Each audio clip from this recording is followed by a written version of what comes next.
Hello there, this is Isabella Authentic Wellbeing, and today I'm showing up for you as a scientist, as a teacher, as somebody who is going to give you a virology and biology lesson. So today we are not going to talk about emotions, we are not going to talk about energies, we are not going to talk about any of those things. I really wanted to bring to you the facts and teach you something because I want to.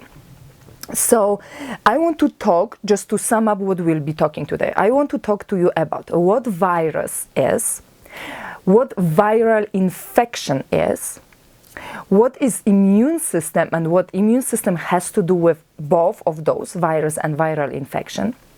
I want to talk about stress and sleep and how those two can impact all the above.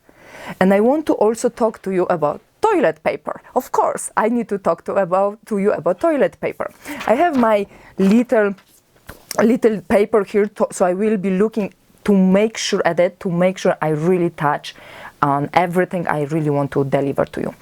So let's start with introduction. Why I'm coming with you actually with this lesson. I am biologist, I have master's degree in biology, I have PhD in molecular biology and medicine of the lung, airways. So this is my field of expertise. So just wanted to let you know that I had at least one semester of virology and at least one semester of microbiology and at least 2 semesters of physiology and anatomy. So I truly know what is going on the biological, anatomical and physiological level. And I wanted to deliver those messages to you because I really would like to bring education to you in a form that is really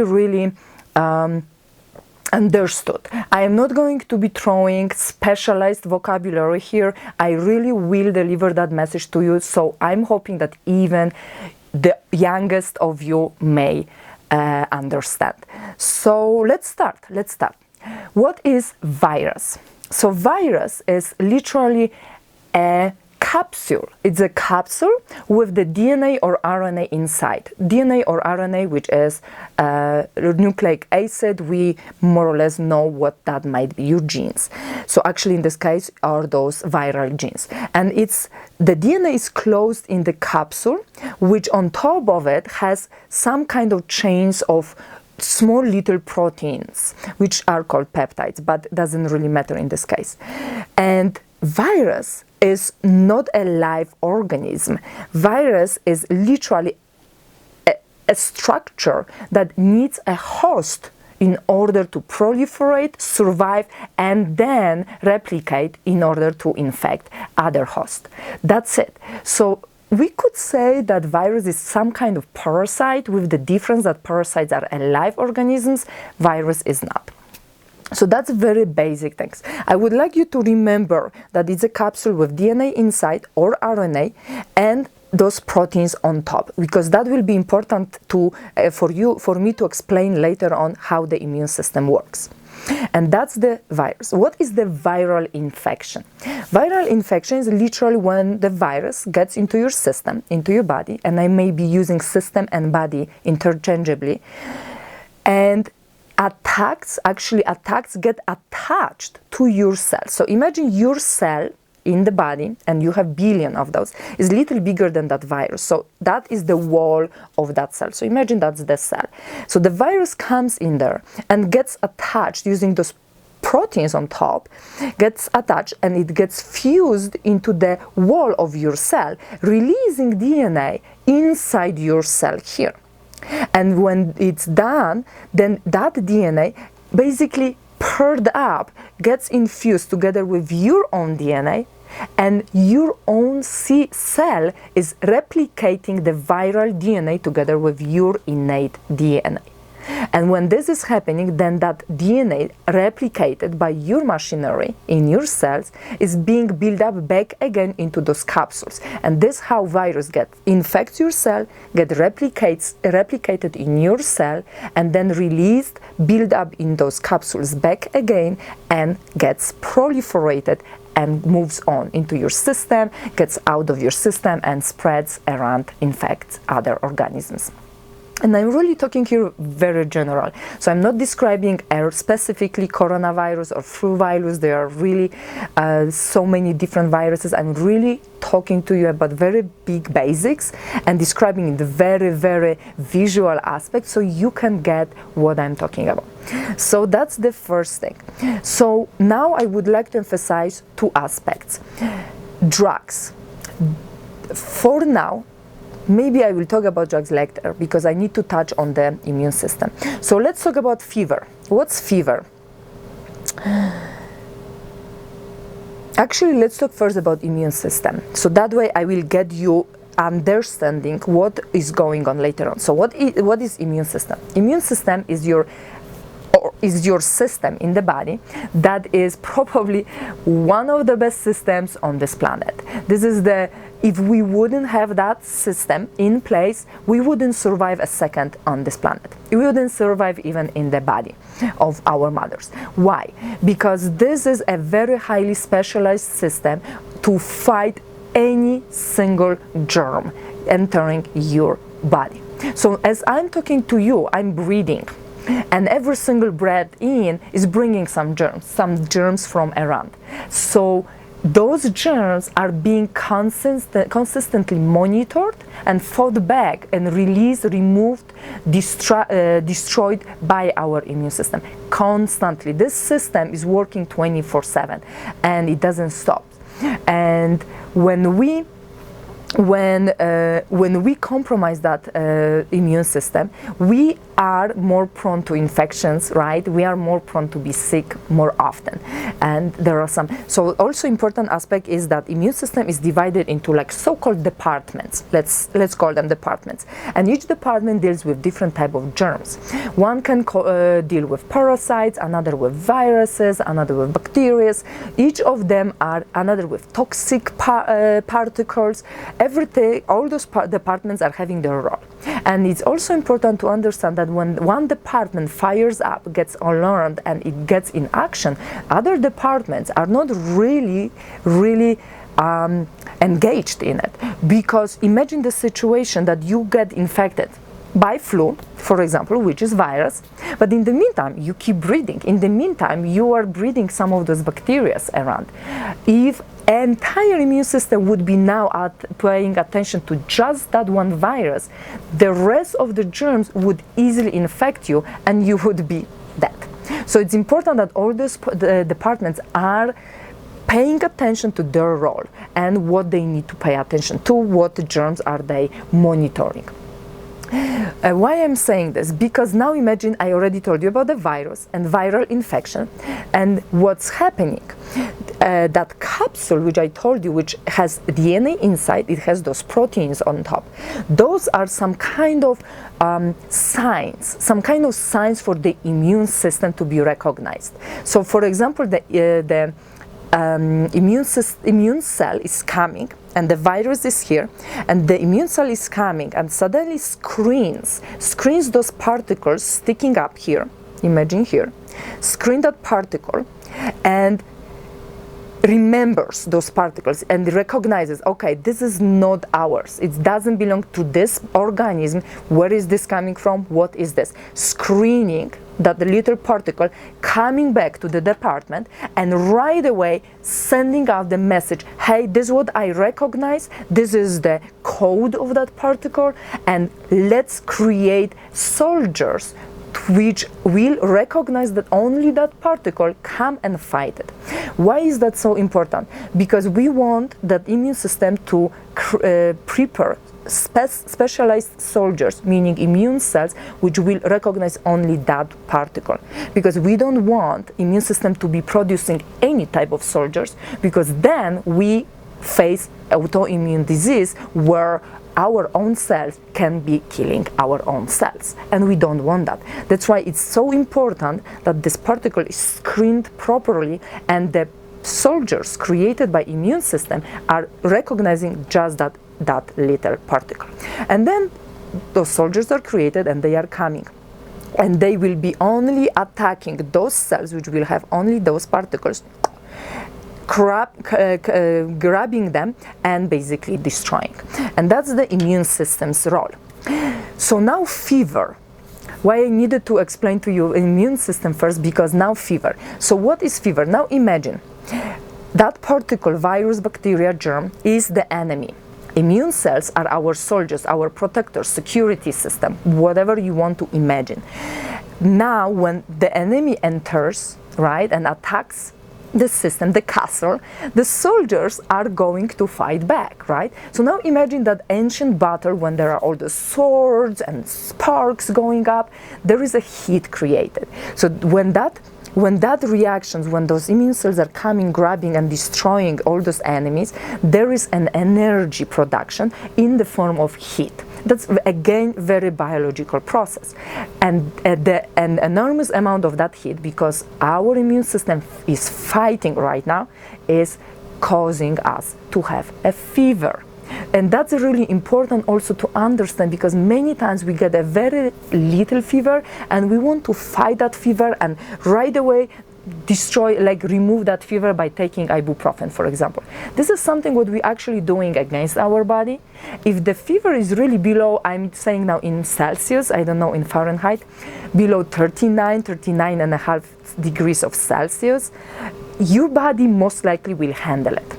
You just need to support your system while it's fighting, because that heat, that fever is coming from that action of your immune system fighting, grabbing, eating up and destroying that germ. So it's important to understand that fever will show up in the form in any type of infection, because that is an indicator that our immune system got activated and it started fighting the germ. It's nothing wrong. It's truly nothing wrong. Unless the fever gets really higher than 40 degrees of Celsius, then yes, of course, it's necessary to start acting on, because the higher temperature may cause some internal organ damage, including brain. So that's what I wanted to do. And now I want to go back to this, what I wanted to start with also, drugs. So just one sentence. There is no drug for viruses, period. There is no actual drug for viruses. So if you tell me that, yes, you got the drug for flu, no, you just got something to slow the symptoms. But you didn't get, and you will never get, at least until now, you won't get the drug which will kill the virus. The only drug or the only option to kill and fight the virus in your system is your immune system. That's it. So if you the same, I've seen also those news saying that some labs are working on drugs. I think it's more misspelling, because most likely they are working on vaccines rather than drugs, because there are no drugs for viruses yet. And it would be kind of challenging to work on the drug right now instead of vaccine, which is way more faster to create vaccine than drug, at least for now, because from the scientific point of view, it's really hard to create a drug for virus, and there is none existing until now, at least. So also I would like you to pay attention to that aspect. So when you go to the doctor and doctor wants to prescribe to you antibiotic for flu, sorry, you should be the one saying, no, thank you so much, but there is no drug for virus, there is no antibiotic. Antibiotics are only for bacteria. So then either support your system, ask your doctor how you could support your immune system to help your body fight that virus. And now I wanted to talk to you just to make sure I have everything. Stress. What stress and how stress has to do anything with all these things which I mentioned: virus, viral infection, immune system, fever, and so on. So stress, speaking honestly, it's another type of disease. When you are in the chronic stress, there is a high level of imbalances in your body. Your hormones are off. Your hormones are off both ways, and your body cells are acting differently. There are some metabolic processes slow down and some are activated. Your brain activity is also different. So it's a disease because things are imbalanced. Anything what is imbalanced, not in homeostasis, then that's disease. So stress is the same.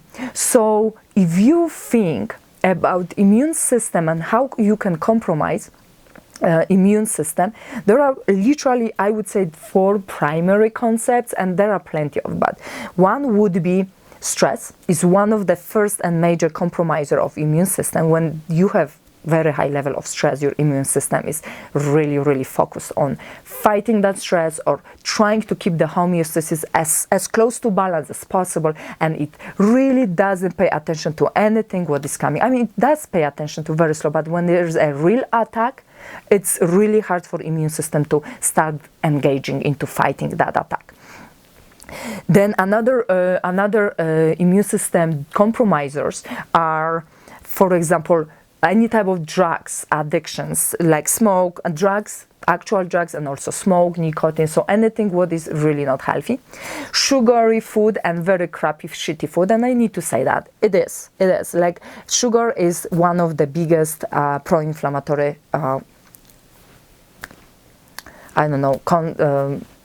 thing.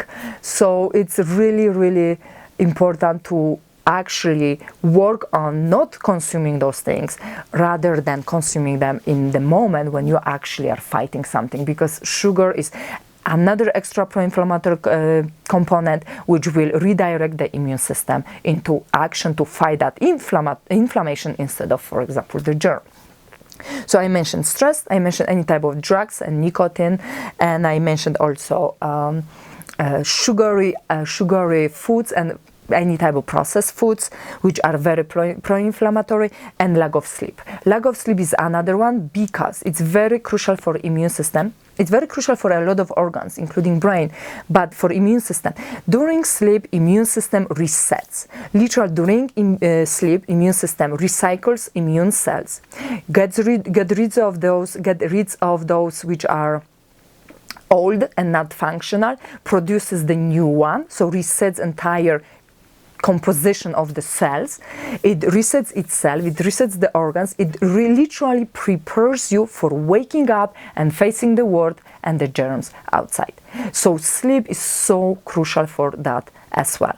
So the moment you compromise any of those aspects, so you don't sleep enough, you are hyper stressed, which is really what is happening right now. People don't sleep, people stress a lot, they worry over things a lot. They are just compromising their immune system. On top of that, we are consuming sugary things because we are stressed, right? And stress is causing us to crave sweets. So all those things are actually doing us really not a lot of good things.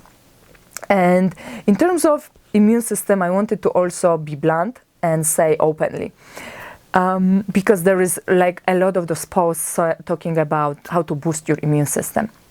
If you haven't been treating your body well, if you've been eating shitty and doing all those things, being constantly stressed, not sleeping well, and eating shitty and drinking and smoking and all those bad things to your body, do not expect your immune system to be boosted within 2 days of taking vitamin C. Sorry, not sorry, but that's true. I'm not saying to not do those things, but I'm asking you to be aware of the fact that you need to treat your body well, day in, day out, not only in the epidemic situation. But yes, do please start treating your body now, little better than you were before, and hopefully that will give your body a little reset and a little booster. So on top of that, what I wanted to say also about brain and toilet paper. That's my favorite topic, and I think that will be my favorite topic for the rest of my life. Toilet paper. So I remember when toilet paper appeared on the horizon, my first question was like, wait a minute. As a scientist, I'm like, that has nothing to do with each other. Why toilet paper, and what about the virus which we right now have? And so I started asking my peers, my scientific friends, my friends who are doctors, and I'm like, this is weird. And the only one explanation I have for you is coming from brain. So I need to touch a little bit and talk to you about brain. So our brain, of course, consists of many components, and the 2 major ones which play a role in these situations are amygdala, which is the primitive animal part of the brain. Yes, we are animals, and we have that primitive brain in the back of our head, amygdala, very tiny, which fires up when we are facing danger. So anything related to danger, survival, and its related fear, those are very primitive, survival-based components, and our amygdala fires up when those things are present. It's telling us run, fight, or freeze, right? So those are the three responses. And when amygdala is firing up, the other component of the brain, frontal cortex, which is logical thinking part of the brain, shuts down, turns off. So it's now you get the picture. Suddenly the epidemic news are coming up, and the first thing the human being will do is right away panicking. There is a danger, there is a fear, right? Amygdala is up, that logical thinking is off. So we do crazy things without even thinking, without even questioning what is going on. So toilet paper is the toilet paper right now. Like, exactly.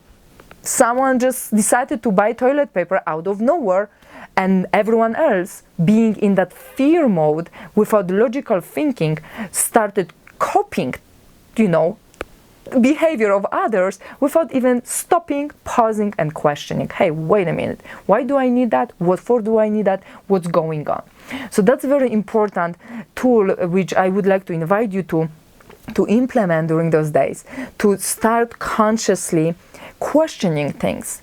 And that's why I'm doing this video, because I found out that a lot of, really there is misunderstanding of basic things, and that causes another things to be more stressful for a lot of people. If you knew, or if you know some of those things which I'm sharing with you today, many of those news you may kind of just, wave it out. So I'm inviting you to really consciously turn on that frontal cortex and start questioning things what's going on outside, questioning news, discerning things, shutting off and deciding for your own safety and for your own well-being and your beloved ones to disconnect from some of those things, to ask why is that? Oh no, I make that frontal cortex more active. And when that will be active, that fear-based danger, survival type of part of the brain will start kind of slowing down, and it will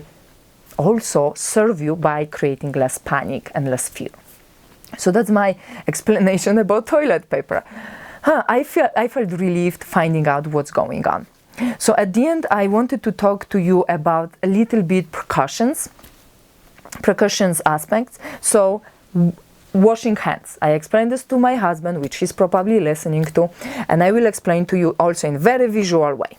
So imagine I'm giving you on your hands a salt or sand, and you are taking now sanitizer or maybe wipes and pulling it and rubbing into your hands. So nice, huh?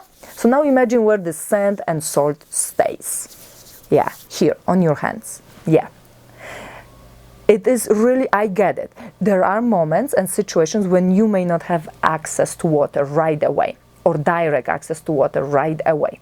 So then, of course, please use those wipes, please use those sanitizers. But as soon as you have an access to the running water, you need to go, even if you use sanitizer, wash this out. Because when you're washing out, your water will wash the sand and salt out of your hands.